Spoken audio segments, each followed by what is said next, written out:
to the second episode of hashtag Her Story by Wild Malaysia. What were you wearing? What were you doing outside at that hour? Why did you walk alone? Why didn't you tell anyone then? What is the big deal here? Did you lead him on? All these are the insensitive, victim blaming questions people ask when a woman is sexually harassed. But what would a 5-year-old girl do when she is sexually abused? How would she even know that she is sexually violated? How would she even stand up for herself? We do witness like high profile cases, like such as the recent Dato Sri who's been assaulting his own daughter for a decade, when we see incident where a police officer asking the lady at the checkpost if she was wearing a bra. So where are we really heading? Like where are we headed in this difficult time? As it is, people are already very much disturbed due to the pandemic and all this. Why proportionately women are getting affected more and more day by day? So this is one of the reasons why we need more people to come forward to speak up about their sexual harassment experiences, to call out the perpetrator, the aggressor, to highlight to others how it can happen even at safe spaces and how we can heal from speaking about it. On that note, in today's episode, we are going to be talking about sexual harassment titled Will This Ever End?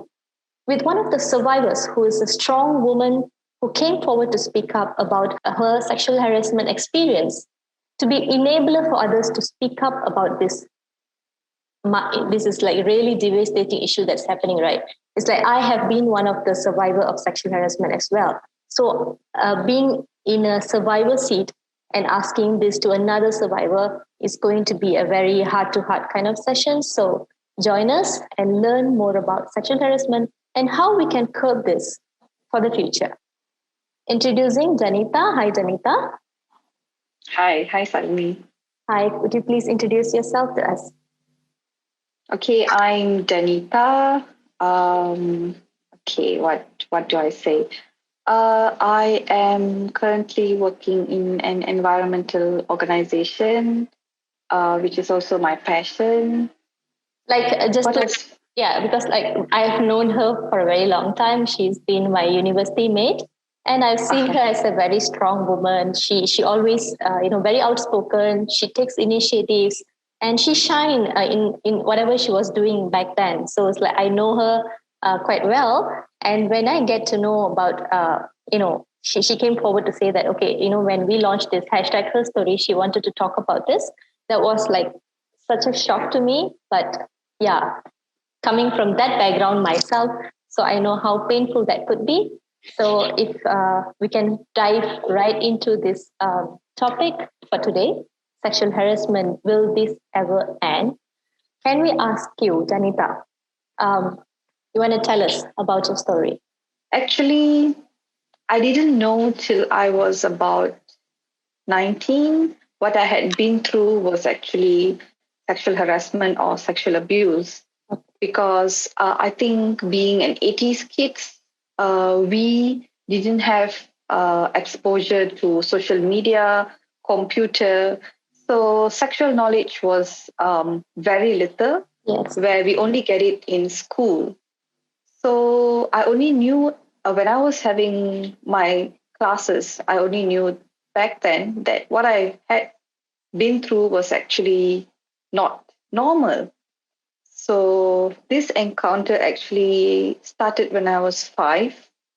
Okay, it happened with a family member. Okay, actually, to be honest, it's my father. Um, Back then, I only knew that I felt very uncomfortable. I knew that I was forced into certain situations, and it made me uncomfortable. And this happened till I was about 8 plus. But I didn't know that it was wrong. And I think many and almost all kids at that age will not know that that was wrong or what they are going through. So that was actually the first encounter, but gladly that stopped because my parents got divorced. which was a relief to me.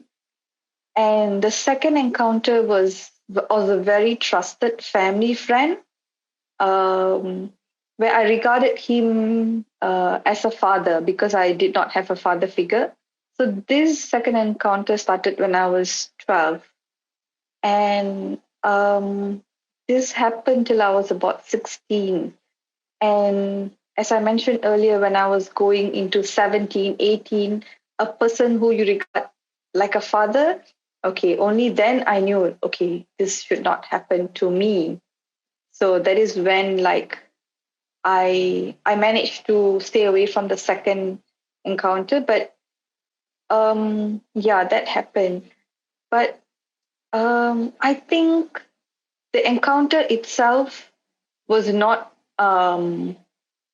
difficult, but the way I saw myself after these two incidences was I think was the most crucial part. Um, Learning after that this was wrong, I thought that it was my fault. I used to blame myself. Maybe something is wrong with me that I'm leading men, something like that. So, so I think the after and the feeling that lingers due to the encounter is, I think that's the most important part, where women face most difficulties in.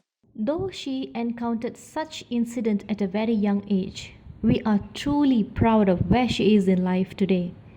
A successful woman who holds a degree in forestry, a rare industry explored by many, especially women. She is working with an international body focused on protecting and preserving tropical forests across the globe. Daneetha is highly passionate in conserving the environment. The multi talented woman who also runs a home based business, bakery, is where she expresses her artistic skills in baking cookies and cakes. This is what we want survivors of any sort of gender based violence to be able to do. By looking inward, by turning your wounds into wisdom. For most unshakable strengths come from our darkest moments. Hats off to Daneetha. Okay, Daneetha, thanks for sharing that story. I think it's somewhere from the pit of your heart. It's been hidden for a very long time, and that now that you have shared that with us, we want to know when the first incident that happened to you. It's caused by your father. May I ask, like, what happened, and where did you think, okay, should I tell mom about this, or how was it for you back then? Like, what did you think as a 5-year-old? Of course, you wouldn't even understand what's happening because we have we have been seeing a lot of victims, and when they survive this, they tell is like, I couldn't open my mouth, I was frozen, and I didn't know what was happening to my body. All I knew was I was uncomfortable. So can you like share from that point of view? I would agree with what most of them say, because at that tender age, um, you don't know what is happening to you. It's right or wrong. Plus, like for me, I didn't know whether I should say, because my father was very aggressive even to my mom. So I was afraid if I talk to someone, I would be subject to aggression as well. So, and plus, I always had the question was, is this right? Is this wrong? I didn't know. So, yeah, it's like when it happens, I feel uncomfortable, but it's like there's nothing can be done. There is nowhere to go. So, yeah, it's like that. Sorry to ask this question, but were you like in a confined space, like you were forced to be at home all the time, and your mom was not aware this was happening? It normally happens when my mom is not around and when my siblings are not around as well. So it's confined space when my other siblings are at school, or my father would make it a point to give them chores to do, and I'll be left alone. Situations like that where, yeah, I'm really cornered. when did you think, okay, this is enough? And how did you actually, at that point of time, protected yourself after some time when you realized? Um, in the first incident, as I mentioned, it only stopped when my parents got separated. Okay. So yeah, It so was going it on was until then. yes, it was going on until then. So, did this occur to any of your siblings, or it was just happening to you? I don't remember it happening to my sister Mhm. because it was always me alone in the picture, but we haven't really talked about it, Mhm. both of us, about this. Okay, in your just now you said that it's like that it has to be okay. Only until your parents got divorced, you could stop this incident, right? Would you, as you aged, would you have actually had the courage to come out and speak up about it or stop it somehow? Or, like we had this recent case, like it's ongoing now with the Dato Sri's daughter. She's now 20, but then she's been going through this assault for the past 10 years. So only now she's able to come out. So, not to put the same question to you, but then to ask you, how did you had the courage to come out and tell this story in the first place? Because I know it's not easy.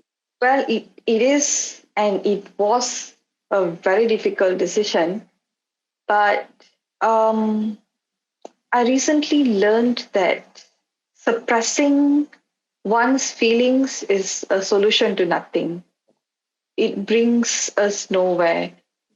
And um, I realized that telling it out not only gave me relief that I'm not at fault, it will also help others that who may fall victim, or who can help prevent others, or can let others come out as well, and yeah, not be troubled by this emotional, because it causes a very long side effect, I would say. Yeah, It stays in you. It's like a leech, it's like a parasite, and it prevents you from achieving. Sometimes it sometimes stands by your way in your life decisions. But I've realized that yeah, I've learned to accept myself. So everyone else, well, I don't care if everyone accepts me, but yeah, this is me. So why not? Like, oh, I don't have anything to lose by people knowing what I've been through. So yeah, that's my. I just want to. Mostly, I want.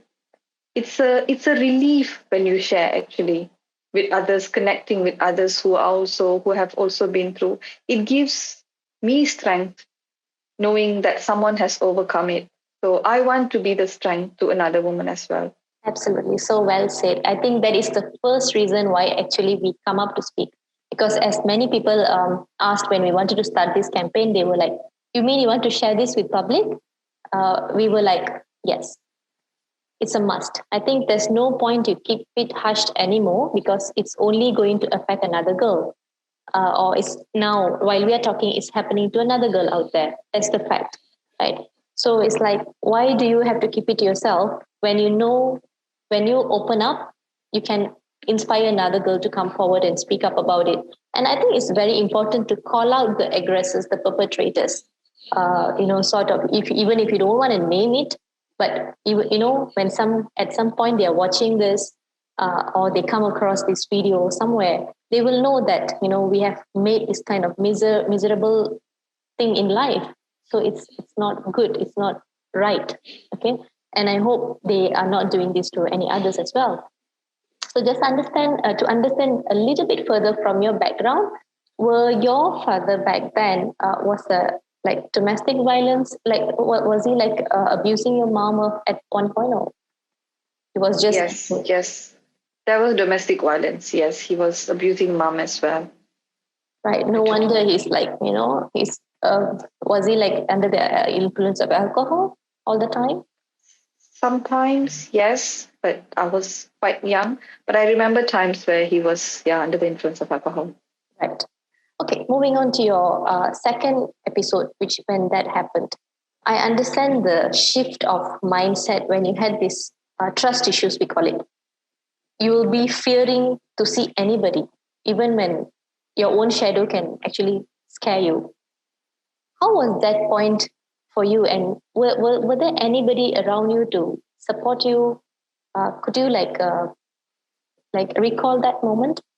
Okay, the second encounter was, I think it was even more disturbing to me because it was the phase where I was learning um, what what sexual what is sexual knowledge all about. Right. So it was someone. He's a family friend.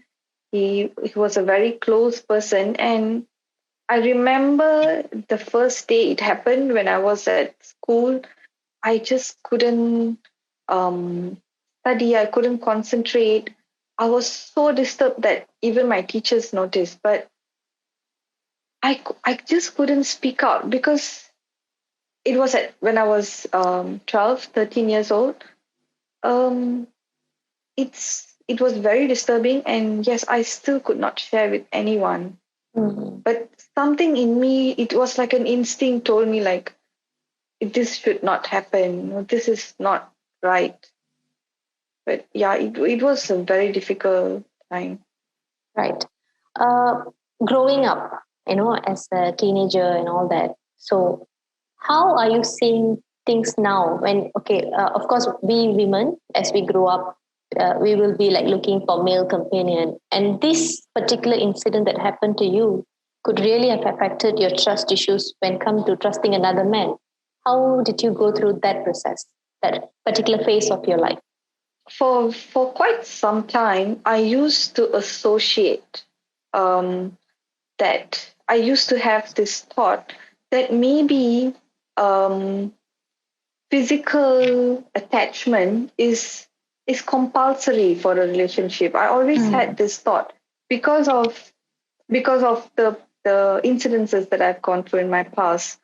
So I used to think that maybe it's one of the key components of a female, I mean, a relationship. But now being in my late 30s, I realized that it is only one part of the relationship. Yes, and for a very long time, I've had trust issues, but it never I never look at a person or judge them based on what I've been through in my past. That I was managed to do. I managed to I realized, or I would say I saw the person as them and not relating them to like my abusers before. Uh, yeah, I would say in my case, it takes me some time to trust a guy, but um, I have never related them to my abusers. Yeah, I think it's only healthy to do so. Otherwise, like, because I was asking this because of the majority women out there who go through this are facing this issue. So, like, they can't even see their brother as a normal human. They feel threatened because he's another male. And when it comes to life partner, even more so, they are dreading to go to the next step because, like, since they have been, through that difficult process. So, in your life, how did you overcome any mental meltdown? Like, because this kind of, because it happened, and then, at some point you'll be numb. But sometimes, the truth can hit home. So, how did you manage that kind of moments? Actually, a bit to the previous question. The reason why I did not see all men as what you call monsters, I would say, was because I my maternal uncles were very great. Um, um, how would I say? Were very kind and very nice to me and my family. and they were a role model of what I would look up to for a father. They provide the emotional support for my mother and my siblings after my parents got divorced. And I saw that besides my father and like the second abuser, there are good men out there, like my cousins and my brother, even.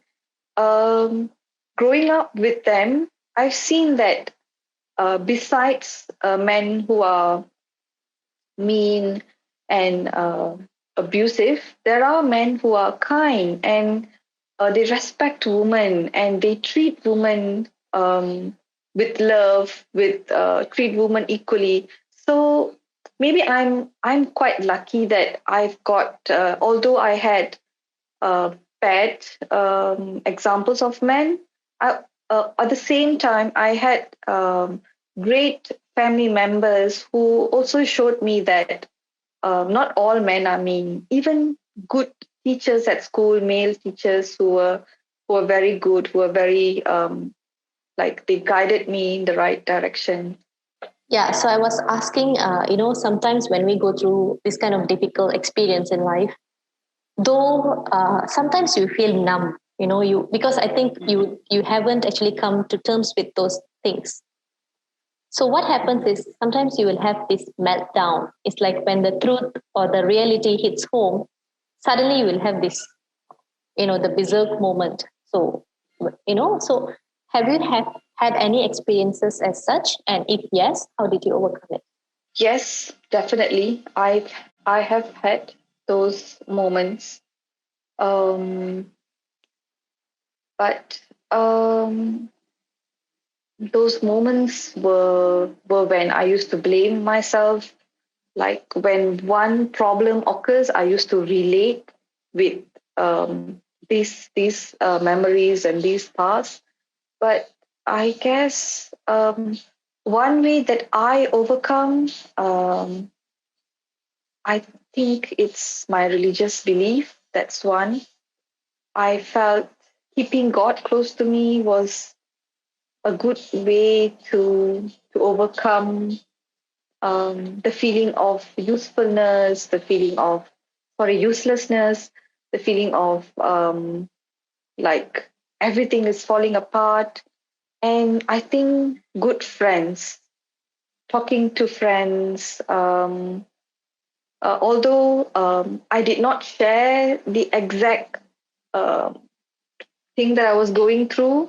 But when a meltdown happens, I would just tell them like, okay, I'm very down for reasons, for other reasons, but not sharing my sexual abuse.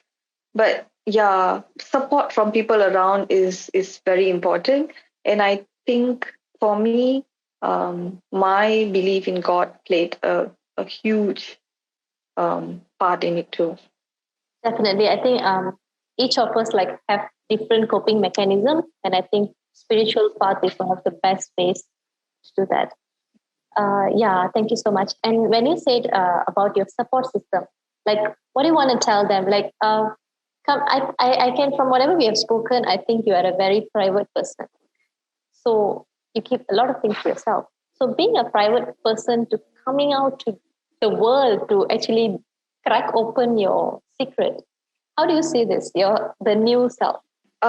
Yes, I normally don't share a lot. Even my family only saw the happy me always.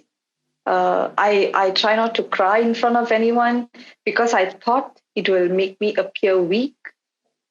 But um, now I think this is me. So whoever who knows me not only needs to know the good part of me or um, the nice side of me.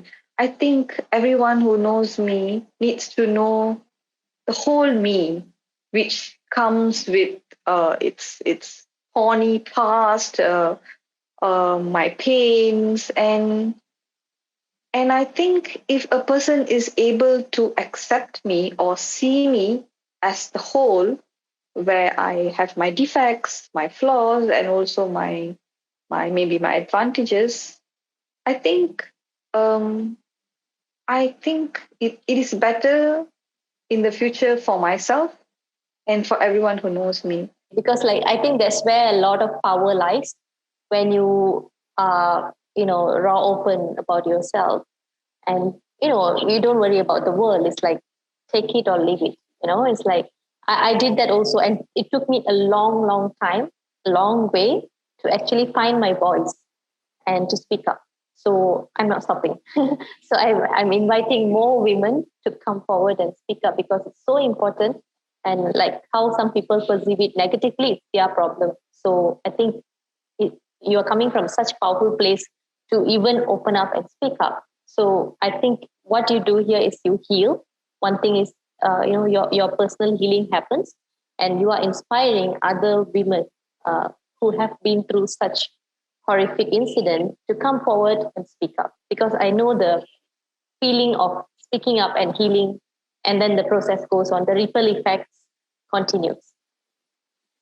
So yeah, talking about all this, I think mostly, right, when we talk about sexual harassment, we talk less about the aggressor. We talk more about the victims.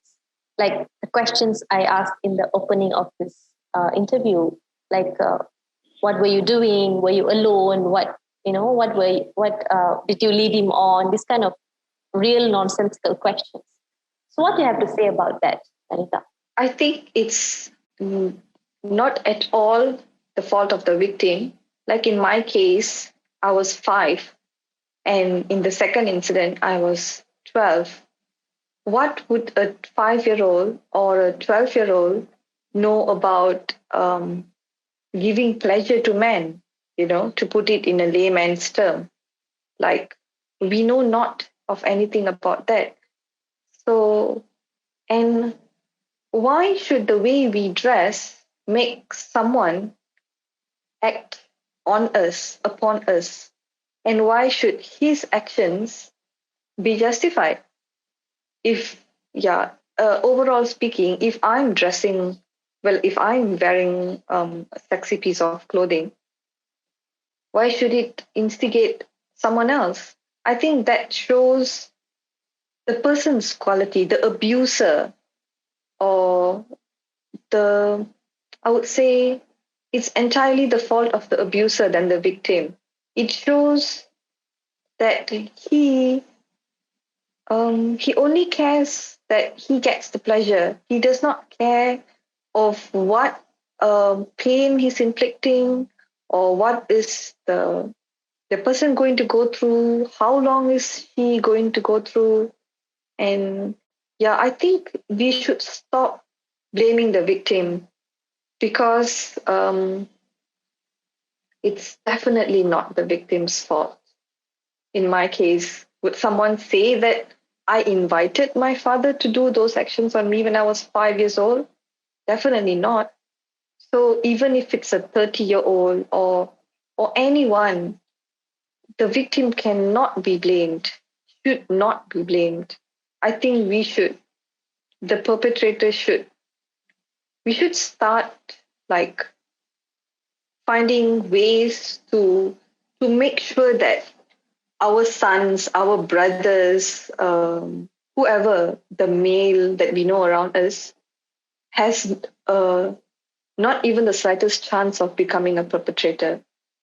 So yeah, I think we play a very important role as women, not only those who have been victims, any women out there, if they see like even a young kid, if he's touching a small girl inappropriately, I think we should stop it from, in the future he may become a sexual abuser. Oh yeah, speaking of which, it's like I became like very traumatized as well, as I saw, like, even if my brother is holding my knees, it became something to me. It's like I will be like watching whether he's like touching anywhere else.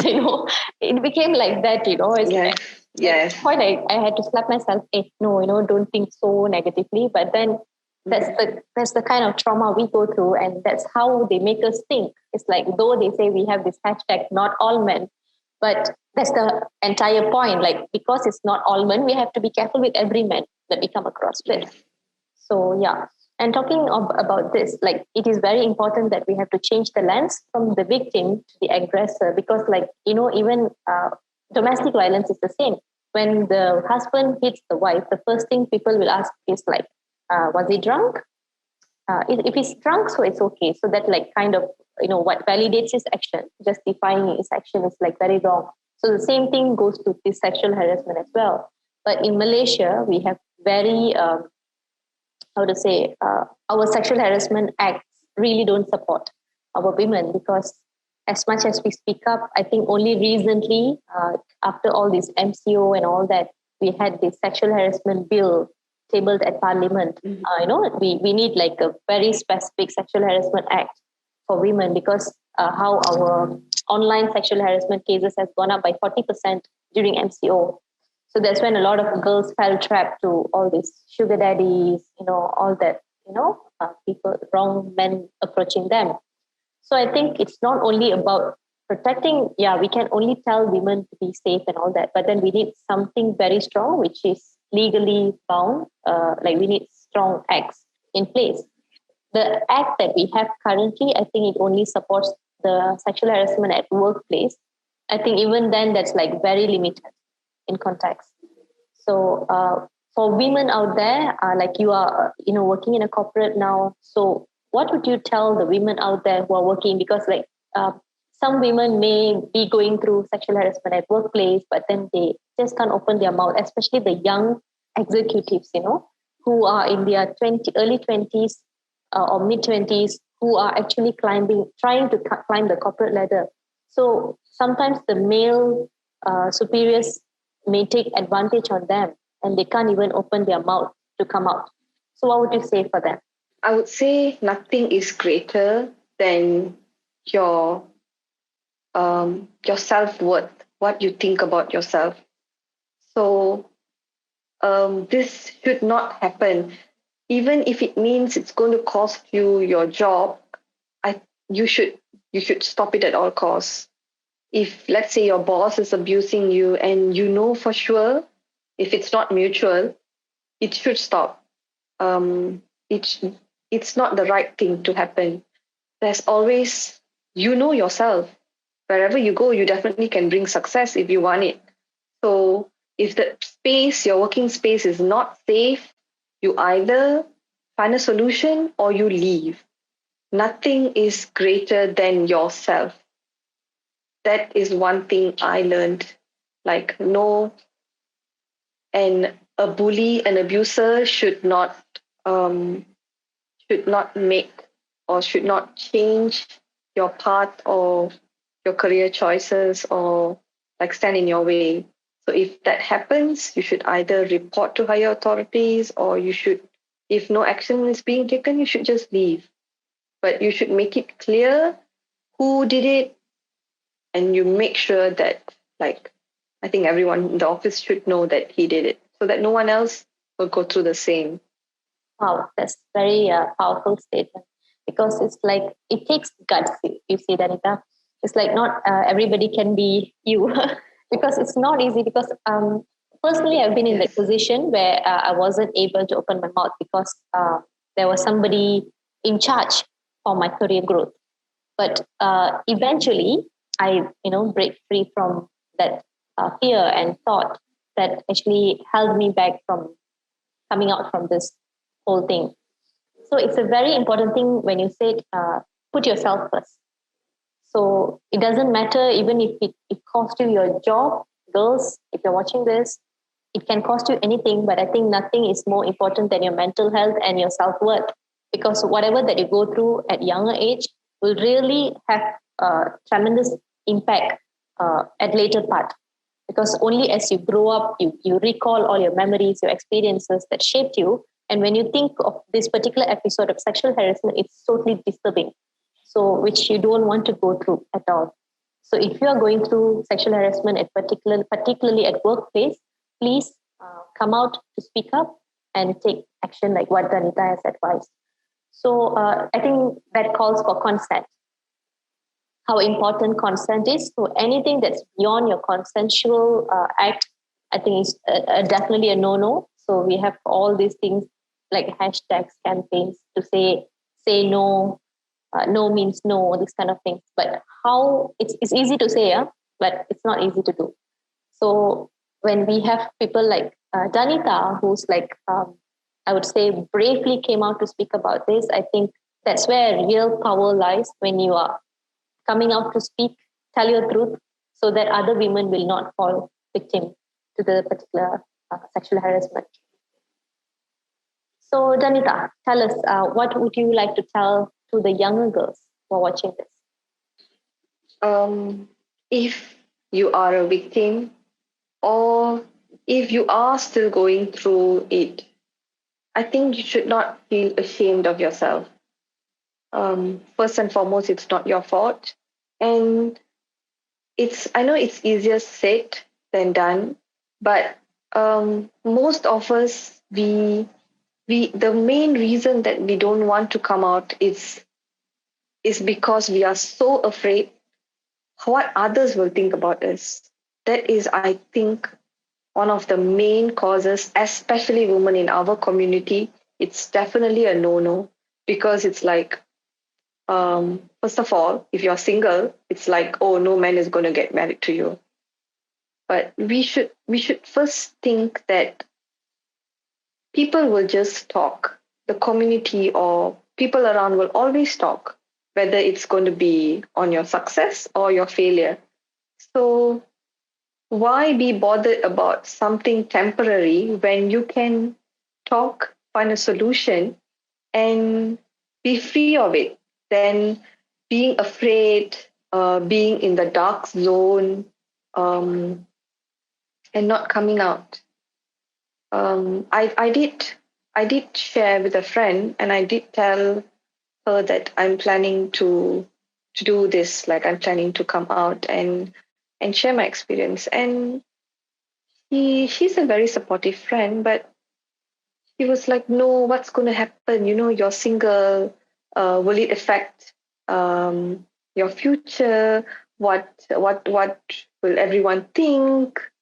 But then at the end of the day, actually, what you look in the mirror counts the most than what others see. End of the day, that's what really counts. So I'm happy with what I look at today in the mirror. So I hope everyone can say the same and feel the same too. Very well said, Daneetha. I think, yeah, speaking your truth, I think that nothing is more liberating than speaking your truth. I think your friend was right. She was concerned, but you were even more right when you said that, yeah, I will speak my truth because I need to face myself more than anything. So, yeah, actually, I wanted to ask you the question about the fear of coming out to speak. It's like you may not know who is watching this. So, have you ever thought for a second that will it impact my future in a negative way? Or if you were to your aggressor, your perpetrator to face this, have you ever come across him after that incident? Thankfully, I have not come across my father in this many years. I've not seen him anywhere, and I avoid. And speaking of which, actually, um, most of my family members don't even know what happens. What happened? Sorry. So, in my case, I have not come across him, but I think even if I do, mm, I would just walk by, because I know that it was not my fault. And I think he should be more ashamed to see me than I should be afraid to see him. Yeah, so I'm not afraid, or I'm not bothered if I bump into him anywhere. So well said. I think, wow, you are a really, really bold person. Seriously. It's like I can only imagine how much it would have taken, but then it's like coming out to say this particular thing. Um, I have to like really salute you. Thank you so much. Thank you so much. Because you will be echoing uh, the strength, courage to those who are voiceless out there. That's the main reason why we are doing this. It's like we have even in our camp, when we did the leadership camp, some girls didn't even know what is sexual abuse. They didn't even know what is assault, the particular terms that we use.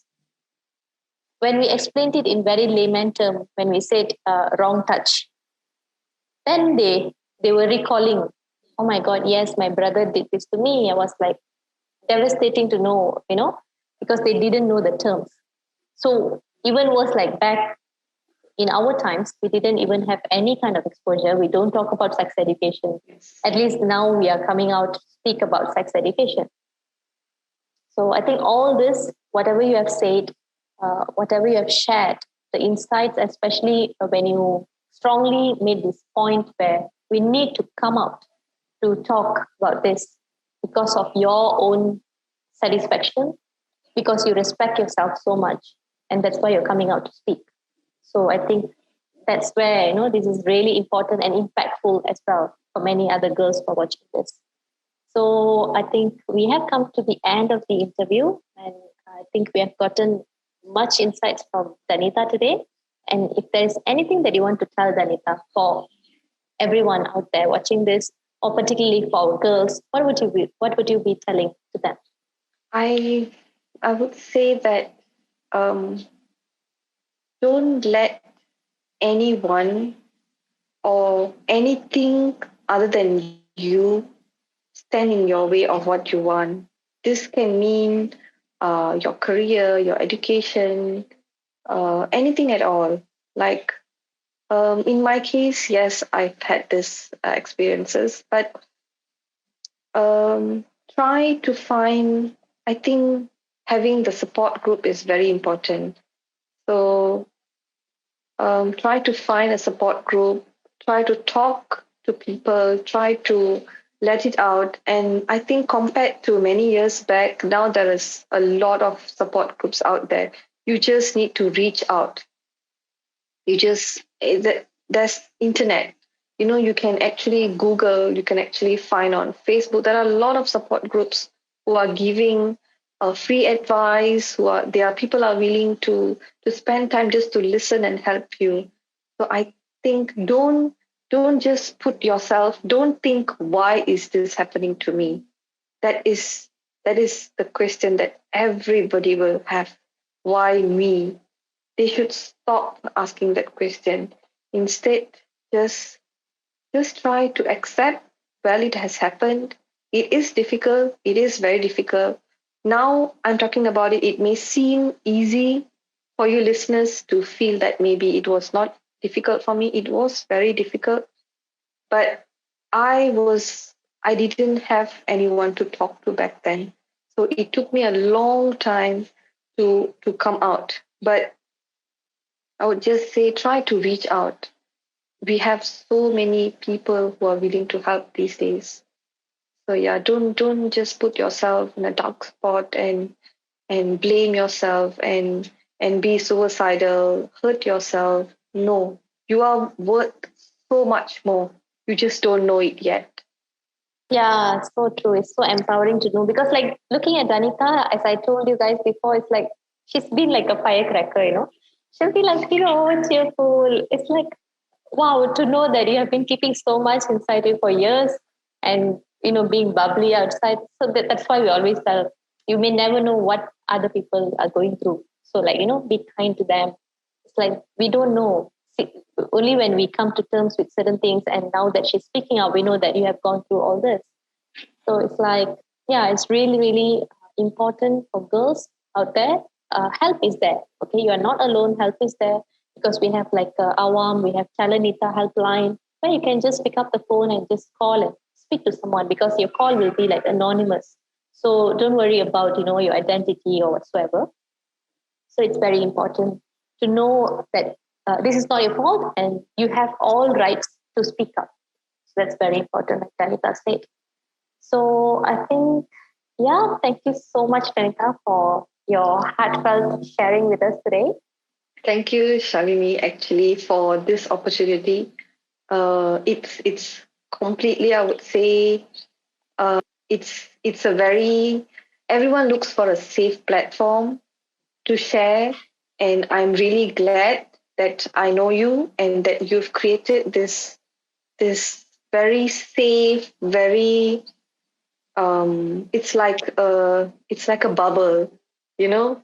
So I know that what I shared will be made to good use, and I would really like to thank you for this actually. Really, I thank you because it's like, when we started this, we thought, okay, especially, pertaining to this sexual harassment, I was actually wondering if there will be anyone coming forward to speak up. So to come here to say this story is like, it takes a lot of power and courage, and you are just wow. Thank you to you. So You're yeah, welcome. okay. I think we can end this. Thank you so much. Thank you.